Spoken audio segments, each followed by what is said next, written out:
আজি অন্ত পৰিব প্ৰথম পৰ্যায়ৰ নিৰ্বাচনী প্ৰচাৰ 19 এপ্ৰিলত 5টা সমষ্টিত প্ৰথম পৰ্যায়ৰ ভোটগ্ৰহণ তেজপুৰ কলিয়াবৰ যোৰহাট ডিব্ৰুগড় লখিমপুৰত প্ৰথম পৰ্যায়ৰ নিৰ্বাচন বিজেপি অসম গণ পৰিষদ কংগ্ৰেছ আৰু এআইইউডিএফকে ধৰি ৰাজনৈতিক দলৰ এতিয়া ব্যস্ততা বাঢ়িছে প্ৰথম পৰ্যায়ত 5টা সমষ্টিত 35 গৰাকী প্ৰাৰ্থীয়ে প্ৰতিদ্বন্দ্বিতা আগবঢ়াইছে ভোটগ্ৰহণৰ বাবে 10,000 এটা ভোট কেন্দ্ৰত হ'ব ভোটগ্ৰহণ 86,68,239 ভোটাৰে প্ৰথম পৰ্যায়ত সাব্যস্ত কৰিব ভোটদান আটাইকেইটা সমষ্টিতে হাই ভল্টেজ প্ৰাৰ্থী নামিছে এতিয়া যুঁজত আৰু প্ৰতিটো সমষ্টিতে সকলো সাজু হৈছে নিৰ্বাচনী প্ৰচাৰত ব্যস্ত হৈ পৰিছে শাসক বিৰোধী সকলোৰে এতিয়া ব্যস্ততাৰ অন্ত নাই আমি এই মুহূৰ্তত যাব বিচাৰিছো কলিয়াবৰলৈ আজি প্ৰথম পৰ্যায়ৰ যেহেতু নিৰ্বাচনী প্ৰচাৰৰ অন্তিমটো দিন লক্ষ্য গুহাই আছে মোৰ সৈতে এই মুহূৰ্তত লক্ষ্য আপোনালোক যেহেতু ওলাই গৈছে আৰু বিভিন্ন প্ৰান্তলৈ গৈ আপোনালোকে দেখিছে যে নিৰ্বাচনী প্ৰচাৰ কিদৰে চলিছে গতিকে তাত কি ধৰণে প্ৰচাৰ চলিছে আজি অন্তিমটো দিনত কিদৰে শাসক বিৰোধী সাজু হোৱা দেখা গৈছে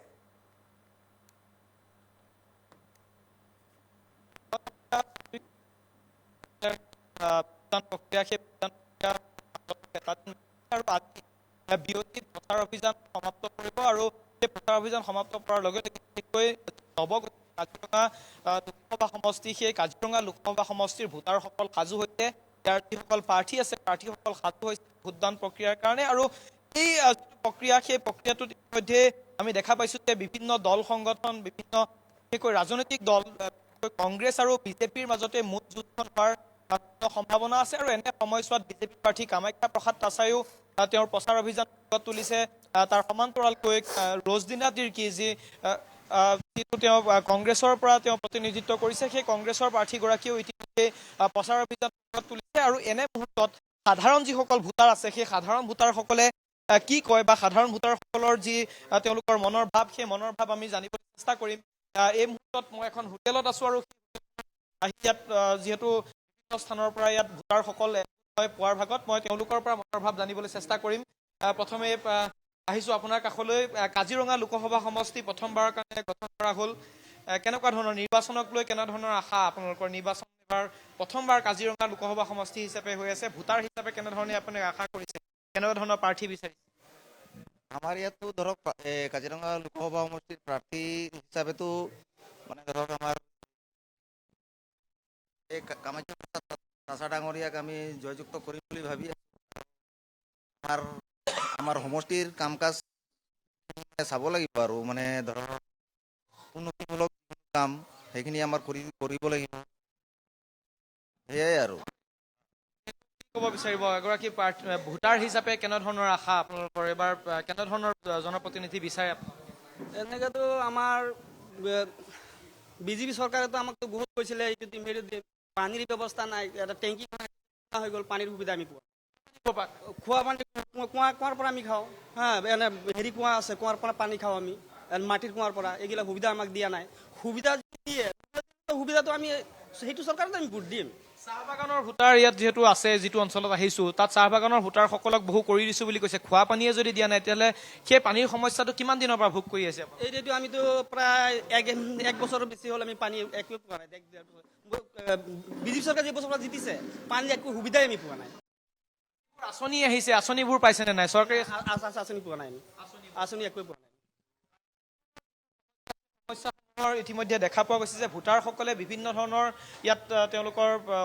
সমস্যা আছে আৰু সেই সমস্যাক লৈ ইতিমধ্যে তেওঁলোকে যিহেতু মন্তব্য কৰিছে আপুনি কাজিৰঙা লোকসভা সমষ্টি দাদা অকণ ওচৰলৈ মাতিছো এবাৰ কাজিৰঙা লোকসভা সমষ্টিত আপোনালোকে ভোটাৰ কেনেকুৱা ধৰণৰ আশা কেনেকুৱা ধৰণৰ নিৰ্বাচনক লৈ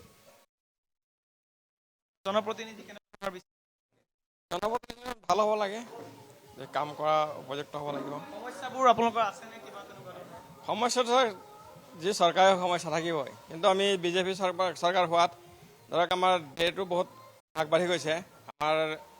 যিখিনি নেকি আগতে পাকিস্তানক ভয় কৰি আছিলে আজি চাইনাইও আমাক ভয় কৰিছে কি ক'ব বিচাৰিব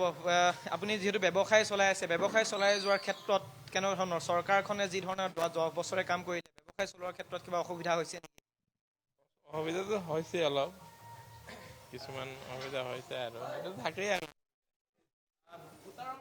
তেওঁলোকে বিভিন্ন ধৰণে বিভিন্ন ধৰণৰ তেওঁলোকৰ মন্তব্য দিছে বিভিন্ন ধৰণৰ সমস্যা আছে এই যিটো অঞ্চলত চাহ বাগানৰ অঞ্চল, সেই চাহ বাগানৰ অঞ্চলসমূহত বিশেষকৈ ইয়াত যিসকল ভোটাৰ আছে সেই ভোটাৰসকলৰ বিভিন্ন ধৰণৰ সমস্যা আছে। বিশেষকৈ এই যিটো অঞ্চলত আহি উপস্থিত আছে ইয়াত খোৱা পানীৰ সমস্যা যথেষ্ট আছে। যিহেতু আপুনি কাজিৰঙাৰে এবাৰ কেনেকুৱা ধৰণৰ প্ৰথমবাৰৰ কাৰণে কাজিৰঙাত লোকসভা সমষ্টি হিচাপে ভোটদান হ'ব, ভোট দিবলৈ সাজু হৈছে নেকি? ভোট দিবলৈ সাজু হৈছে। কেনেকুৱা ধৰণৰ কি সমস্যা, জনপ্ৰতিনিধি বা কি বিচাৰে, আঁচনিবোৰ পাইছে নে নাই? পাইছোঁ। আঁচনিবোৰ পাইছে। ভোটাৰৰ মনৰ কথা, ভোটাৰে সাজু হৈছে ভোটদান প্ৰক্ৰিয়াৰ কাৰণে, কাৰণ মাজত আৰু এটা দিন বাকী আছে। আৰু এনে সময়ছোৱাত বিশেষকৈ এই কাজিৰঙা যিটো লোকসভা সমষ্টি, সেই কাজিৰঙা লোকসভা সমষ্টিত চাহ বাগানৰ যিসকল ভোটাৰ আছে সেই চাহ বাগানৰ ভোটাৰসকলে বিশেষকৈ এই কলিয়াবৰ বিধানসভা সমষ্টিত এটা নিৰ্ণায়ক ভূমিকা গ্ৰহণ কৰিব। কাৰণ 1 লাখতকৈ অধিক ইয়াত চাহ বাগানৰ ভোট আছে আৰু সেই চাহ বাগানৰ ভোটে বিশেষ এটা শক্তি বুলি ক'ব লাগিব শাসক পক্ষৰ কাৰণে। তাৰ সমান্তৰালকৈ বিৰোধী পক্ষও ইয়াত সাজু হৈছে আৰু বিৰোধী পক্ষই বিশেষকৈ চৰকাৰে যি ধৰণে আঁচনি দি ভোটাৰসকলক বিজেপিমুখী কৰাৰ কাৰণে চিন্তা চৰ্চা কৰিছে, তাৰ সমান্তৰালকৈ কিন্তু বিজেপিৰ বিৰুদ্ধে বিৰোধী পক্ষও বিশেষকৈ ৰজনীনা তিৰ্কীৰ যি প্ৰাৰ্থিত্ব লাভ কৰিছে, ৰজনীনা তিৰ্কীয়েও বিভিন্ন চুকে কোণে সমষ্টিটোৰ সোমাই পৰিছে আৰু ইয়াত তেওঁলোকে আশা কৰিছে যে বিজেপিক প্ৰতিহত কৰিব পাৰিব। আজি নিৰ্বাচনী প্ৰচাৰ প্ৰক্ৰিয়া সমাপ্ত পৰিব আৰু লগে লগে ভোটদান প্ৰক্ৰিয়াৰ কাৰণে সাজু হ'ব। এক কথাত ক'বলৈ গ'লে কাজিৰঙা প্ৰথমবাৰৰ কাৰণে গঠন হৈছে আৰু সেই কাজিৰঙাক লৈ ইয়াৰ যিসকল ভোটাৰ আছে সেই ভোটাৰসকলৰ যথেষ্ট আশা আছে। ধন্যবাদ জনাইছোঁ আপোনাক এই মুহূৰ্তত লক্ষ্য গোহাঁই। আৰু এইদৰেই কলিয়াবৰৰ ৰাইজে যিসকল ভোটাৰ আছে তেওঁলোকে মনৰ ভাৱ প্ৰকাশ কৰিছে। বিভিন্ন সমস্যা আছে, তাৰ মাজতো কিন্তু তেওঁলোক ভোটদানৰ বাবে এইদৰে সাজু হৈছে। আজি প্ৰথম পৰ্যায়ৰ অন্তিম দিন নিৰ্বাচনী প্ৰচাৰৰ, গতিকে ঠায়ে ঠায়ে নিৰ্বাচনী প্ৰচাৰতো ব্যস্ত হৈ পৰিছে প্ৰাৰ্থীসকল।